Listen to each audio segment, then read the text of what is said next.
Hello friends, कैसे हैं आप सब। देखिए, आषाढ़ का महीना बहुत ही पवित्र है। पहले प्रदोष व्रत और फिर आषाढ़ अमावस्या, उसके बाद गुप्त नवरात्रि और अब जगन्नाथ यात्रा, जगन्नाथ रथ यात्रा। दोस्तों, 7 जुलाई से उड़ीसा के पुरी में भगवान जगन्नाथ की रथ यात्रा शुरू होने जा रही है। देखिए, आषाढ़ का महीना बहुत ही पवित्र है। हर साल की तरह आषाढ़ माह में शुक्ल पक्ष की द्वितीया तिथि से इस रथ यात्रा का आयोजन होता है। इस दौरान भगवान जगन्नाथ अपने बड़े भाई बलराम और बहन सुभद्रा के साथ रथ पर विराजते हैं। ऐसी मान्यता है कि रथ यात्रा का साक्षात दर्शन करने पर से अगर आप सिर्फ रथ यात्रा का दर्शन ही कर लें तो आपको 1000 यज्ञों का पुण्य फल प्राप्त होता है। आइए जानते हैं रथ यात्रा का विशेष महत्व क्या है। स्कंद पुराण में स्पष्ट कहा गया है कि रथ यात्रा में जो व्यक्ति श्री जगन्नाथ जी के नाम का कीर्तन करता हुआ गुंडीचा नगर तक जाता है, वह पुनर्जन्म चक्र से मुक्त हो जाता है। जो व्यक्ति भगवान के नाम का कीर्तन करता हुआ रथ यात्रा में सम्मिलित होता है तो उसकी सारी मनोकामनाएं पूर्ण होती हैं। केवल रथ यात्रा में भाग लेने से ही संतान संबंधी समस्याएं दूर हो जाती हैं। वो लोग तो परम सौभाग्यशाली होते हैं जिन्हें भगवान जगन्नाथ की सेवा का पुण्य प्राप्त होता है। भगवान जगन्नाथ और रथ यात्रा ये क्यों निकाली जाती है। भगवान जगन्नाथ की मुख्य लीला भूमि उड़ीसा की पुरी है, जिसे पुरुषोत्तमपुरी भी कहा जाता है। उड़ीसा में स्थित पुरी का जगन्नाथ मंदिर 4 पवित्र धामों में से एक है। भगवान जगन्नाथ जी राधा कृष्ण की युगल मूर्ति का प्रतीक हैं। श्री कृष्ण भी उनके अंश हैं। उड़ीसा में भगवान जगन्नाथ, बलभद्र और सुभद्रा की काष्ठ की अर्धनिर्मित मूर्तियां स्थापित हैं। इन मूर्तियों का निर्माण राजा इंद्रद्युम्न ने कराया था। जगन्नाथ जी की रथ यात्रा आषाढ़ शुक्ल द्वितीया को जगन्नाथपुरी से प्रारंभ होती है। जगन्नाथ यात्रा कुल 10 दिनों की होती है, जिसके 11वें दिन जगन्नाथ जी की वापसी के साथ ही इसका समापन होता है। रथ यात्रा में भगवान जगन्नाथ वर्ष में एक बार जन सामान्य के बीच जाते हैं और यही रथ यात्रा 10वीं तिथि को समाप्त होती है। शास्त्रों के अनुसार इस खास अवसर पर भगवान जगन्नाथ की पूजा अर्चना करने से मनुष्य को जीवन में विशेष फल की प्राप्ति होती है। भगवान जगन्नाथ रथ यात्रा के उत्सव को बेहद धूमधाम के साथ मनाया जाता है। इस यात्रा में अधिक संख्या में भक्त शामिल होते हैं। आइए जानते हैं हर साल जगन्नाथ रथ यात्रा क्यों निकाली जाती है और ये हमारे लिए क्यों स्पेशल है। आइए जानते हैं। पद्म पुराण के अनुसार एक बार भगवान जगन्नाथ की बहन सुभद्रा ने नगर देखने की इच्छा प्रकट की। इसके लिए भगवान जगन्नाथ ने सुभद्रा को रथ पर बैठाकर नगर दिखाया। इस दौरान वह अपनी मौसी के घर भी गए, जहां वह 7 दिन तक रुके।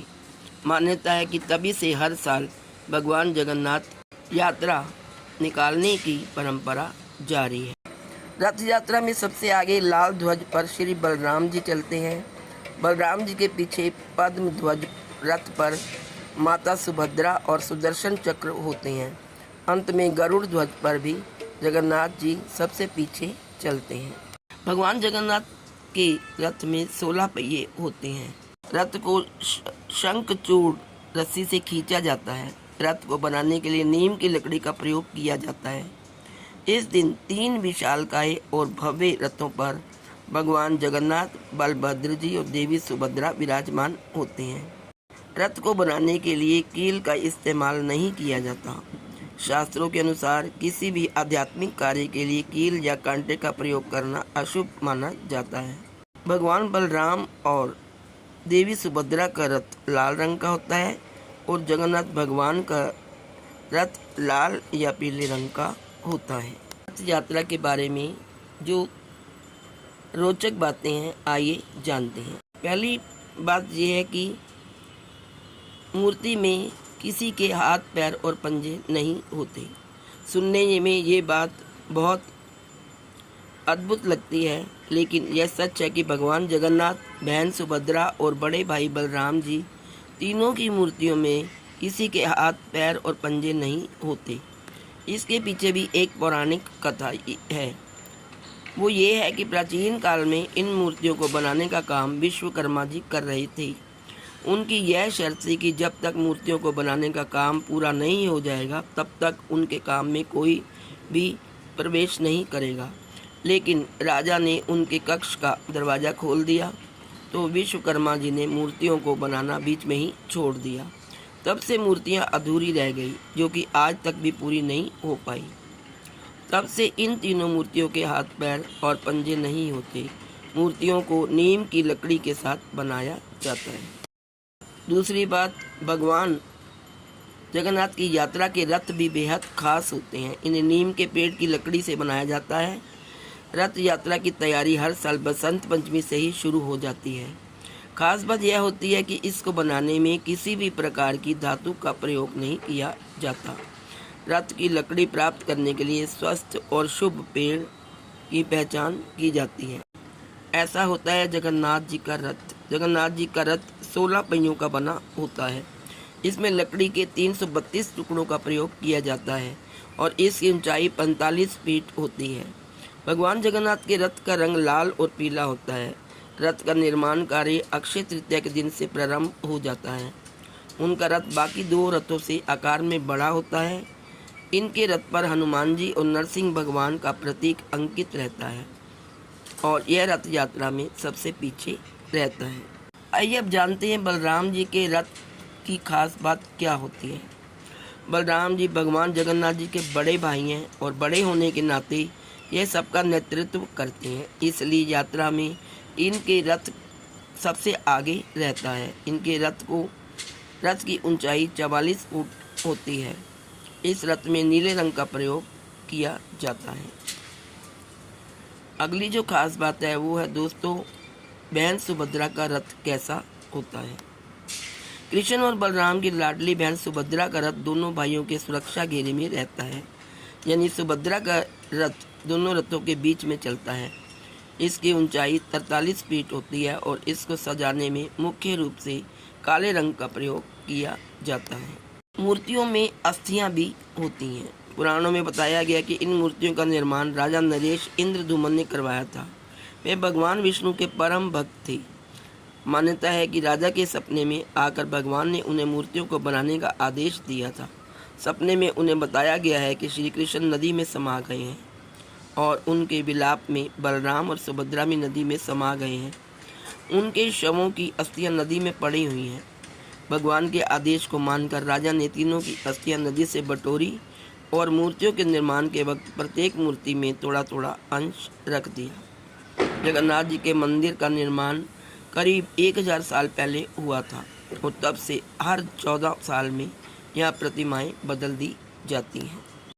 दोस्तों, जो इस रथ को खींचता है उसे महापुण्य की प्राप्ति होती है। रथ यात्रा के बारे में ऐसी मान्यता है कि जो भी भगवान जगन्नाथ के रथ को खींचता है उसे फिर जन्म नहीं लेना पड़ता, यानी वह जन्म मरण के चक्र से मुक्त हो जाता है। इसलिए रथ को खींचने के लिए लोगों में गजब का उत्साह रहता है। अगली जो अजब बात है इसमें वो ये है कि हर दिन बदला जाता है ध्वज रोज ही बदला जाता है। भारत में किसी मंदिर का ध्वज हर दिन नहीं बदला जाता। जगन्नाथ जी का मंदिर ही एकमात्र ऐसा मंदिर है जिसका ध्वज हर रोज बदला जाता है। जगन्नाथ मंदिर की ऐसी मान्यता है कि अगर एक दिन भी ध्वज नहीं बदला गया तो मंदिर 18 वर्षों के लिए बंद हो जाएगा। इसलिए प्रतिदिन इस मंदिर का ध्वज बदला जाता है। एक और मान्यता के अनुसार ये मंदिर रहस्यों से भरा हुआ है। इस मंदिर के ऊपर कभी भी कोई पक्षी उड़ता हुआ दिखाई नहीं देता। यहाँ तक कि कोई विमान भी इसके ऊपर से होकर नहीं गुजर सकता। माना जाता है कि यहाँ एक विशेष प्रकार की चुंबकीय शक्ति के कारण ऐसा होता है। दोस्तों, एक अनोखी बात यह है कि यहाँ हवा की दिशा तक बदल जाती है। भगवान जगन्नाथ को समर्पित इस मंदिर का निर्माण 10वीं शताब्दी में हुआ था, जिसे 4 धामों में भी स्थान प्राप्त है। ऐसी मान्यता है कि मंदिर की चोटी पर लहराता ध्वज सदैव हवा के विपरीत दिशा में लहराता है। दरअसल ऐसा कहा जाता है कि यहाँ दिन के समय हवा समुद्र से ज़मीन की तरफ आती है और शाम को इसके उल्टी दिशा में हवा बहती है, मगर मंदिर का ध्वज इसके ठीक विपरीत उल्टे दिशा में लहराता है, क्योंकि मंदिर में हवा दिन में समुद्र की ओर और रात में मंदिर की तरफ बहती है। तो दोस्तों, ये थे कुछ अजूबे जगन्नाथ मंदिर के बारे में। आप सबको मेरी तरफ से जगन्नाथ यात्रा की ढेर सारी शुभकामनाएं। भगवान जगन्नाथ आपकी जीवन में खुशियां लाए और सुख समृद्धि की बढ़ोतरी करें। Please like, share and subscribe. Thank you so much.